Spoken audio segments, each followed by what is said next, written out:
Gatan ukun labari na mai sauraro ɗan zauna. Ina tsinci kaina cikin kunci sanadin sauraina yayi kuna. Na riga na lissafa wahala kan na shata a gidan su budurwata na je na zauna na yi musu bauta. Wallahi an cuce ni, an ta amanata.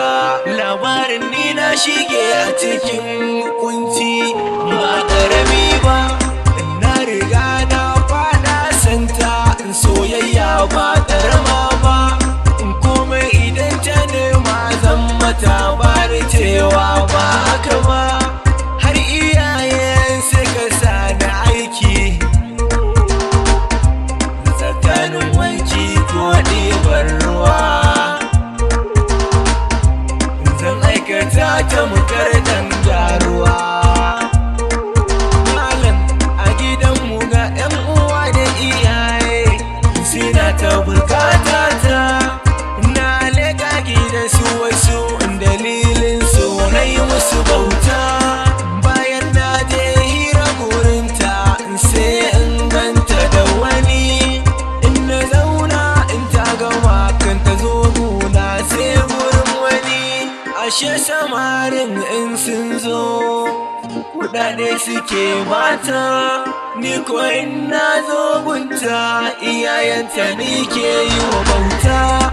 In na je zan kai kara sai in rasa ya zan yi da ita. In na faɗa sai ta bar kula ni zuciya za ta walta. Ita ce ta azabtar da ni a dalilin ƙaunarta.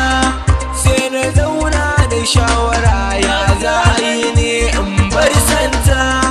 Sai ta gane mawaki ne ni, sai ta nuna tana sona.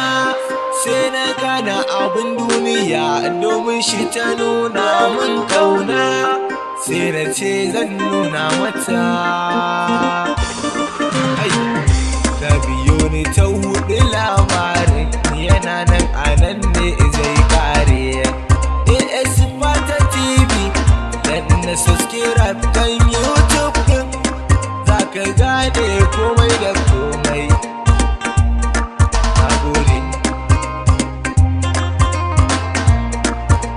Danna mana subscribe da alamar ƙararrawa domin samun sababbin shirye-shiryenmu da zaran mun daura.